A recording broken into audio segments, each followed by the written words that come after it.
تو اللہ تعالیٰ کے نبی کو پتہ چل گیا کہ اللہ چاہتے ہیں کہ ایک چیز ملے گی، یا یہ قافلہ لوٹ لو مال ملے گا، یا پھر میں آج جنگ کراؤں گا۔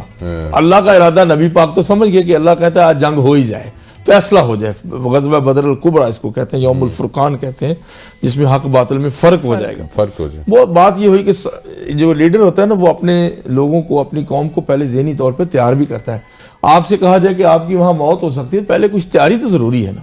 تو آپ علیہ السلام ماہر نفسیات بھی تھے، آپ نے کہا لوگوں مشورہ دو کیا کریں، قافلہ لوٹیں یا جنگ کر لیں۔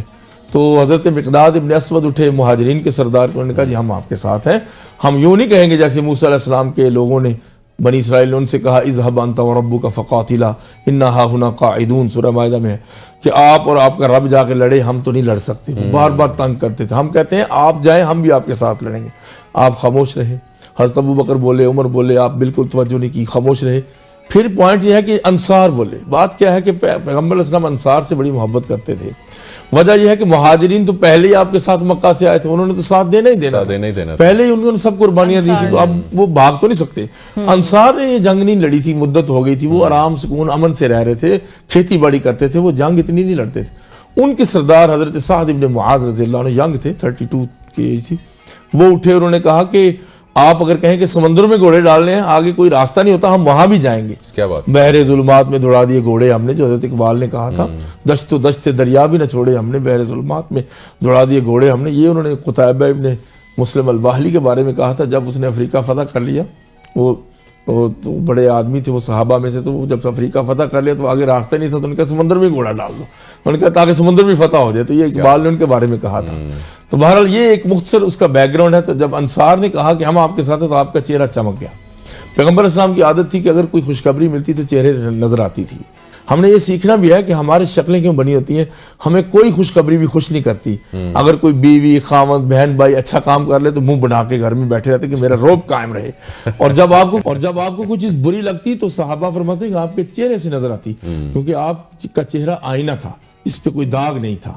تو ہمارے پتہ نہیں چہرے، ہمارے دلوں میں کتنے آئینے ہیں، کتنی تصویریں ہیں اور کتنے داغ ہیں، ہمارے چہرے پہ ریفلیکشن نہیں آتی۔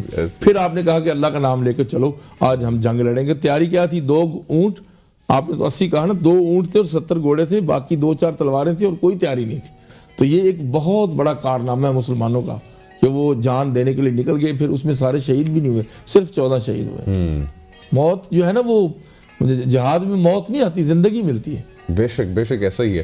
اور اس سے اب ہم لوگ، مطلب میں آج بھی اس وقت دیکھیں، جیسے فلسطین کی بات کریں، حالات مسلمانوں کے پوری دنیا میں ہی بہت ہی تنگ ہیں، بہت ہی شہادتیں ہو رہی ہیں، ظلم ہو رہا ہے۔ آج کے مسلمان میں ایک ہم خوف دیکھتے ہیں، جی بالکل، جنگ کا ریلیونٹ ایک خوف دیکھتے ہیں، موت کا ڈر ہے، موت کا ڈر ہے، ایک خوف ہے۔ مومن کبھی موت سے ڈر، کیا آپ یہ سوچ سکتے ہیں کہ حضرت علی کو کبھی موت کا ڈر آیا ہو؟ حضرت عمر کو، حضرت بلال کو، حضرت ابو ذر کو، کسی ایک عام سے شخص کو بھی جو نبی علیہ السلام سے جڑ گیا اور موت سے ڈری؟ امپاسبل۔ بات یہ ہے کہ آج ہمارے لیڈر، مذہبی رہنما، علماء، طلباء، ہم سب موت سے ڈرتے ہیں، اور جب موت سے ڈرتا ہے وہ بزدل ہو جاتا ہے۔ حضرت خالد ابن ولید کو شہادت نہیں ملی، 80 جنگیں لڑی، جسم کے 1 انچ جگہ پہ بھی ایسی نہیں تھی جہاں تلوار یا تیر کا نشان نہ ہو، کٹ کے زخم ٹھیک ہیل نہ ہوا۔ انہوں نے کہا کہ میں ایک اونٹ کی طرح فوت ہو رہا ہوں، کہ میں شہادت کا متمنی تھا، مگر I couldn't achieve that۔ یہ جو اللہ کے راستے میں مجھے شہادت چاہیے تھی، مجھے نہیں مل سکی، اور رو رہے تھے۔ اور آخر میں انہوں نے ایک جملہ بولا تھا، آپ کے سوال کا جواب ہے، انہوں نے کہا لا نامت اعین الجبناء، کہ جو بزدل ہیں ان کی آنکھوں کو زندگی میں کبھی چین نہیں آئے گا۔ اگر یہ بہادر ہوتے تو موت تو پھر بھی اپنے بر وقت مقرر پہ آنی تھی۔ اور منافقین نے یہ کہا تھا، سورہ نساء میں، سورہ آل عمران میں ہے، اس میں جہاد کا ذکر ہے، انہوں نے کہا تھا کہ لو کانوا عندنا ما ماتوا وما قتلوا۔ اب یہ سارے احد میں چلے گئے، 70 شہید ہو گئے، پھر احزاب میں گئے، ادھر یہ سارے مارے جائیں گے۔ احزاب میں جنگ ہی نہیں ہوئی، ٹرینچ کی جو وار تھی وہ ہوئی نہیں، سردی تھی، واپس آ گئے، کفار بھاگ گئے۔ تو انہوں نے کہا ہمارے پاس مدینہ میں رکے رہتے موت نہ آتی۔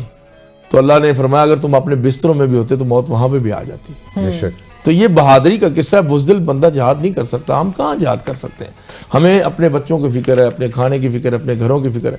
جب غزوہ تبوک ہوا ہے، وہ بہت دور تھا، تبوک 900 کلومیٹر، پھل پک گئے تھے، اور سورۃ توبہ نے اس کی منظر کشی کی ہے، پوری ڈپکشن اس میں موجود ہے۔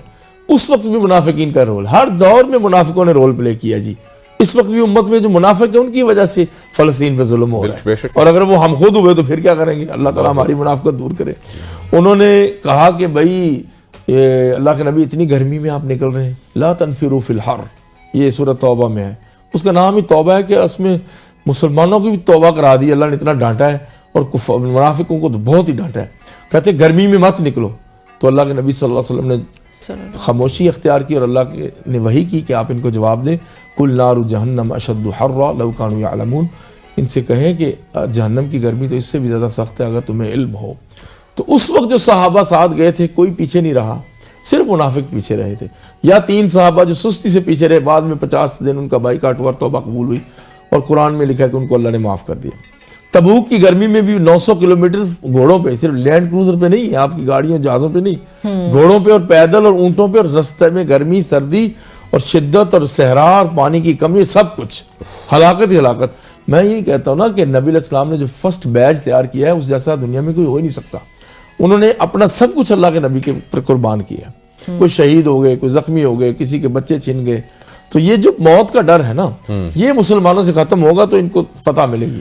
بے شک ایسا ہی ہے۔ ڈاکٹر صاحب بہت بہت شکریہ، اور ہم امید کرتے ہیں کہ اس گفتگو سے ہمیں بھی اور جو دیکھنے والے ہیں ان کو بھی بہت کچھ جو ہے۔ ایک پوائنٹ ہے اس میں پلیز میں عرض کرنا چاہتا ہوں کہ ایک بات امت مسلمہ میں اور آپ سب سن لیں، پلیز۔ اوتھینٹک روایت حدیث ہے، ہم اساتذہ یونیورسٹی میں پڑھاتے ہیں، ہمیں چاہیے کہ ایلیبوریٹڈ بات کریں، ادھر ادھر کی باتیں نہ کریں، ہم ذمہ دار ہوتے ہیں۔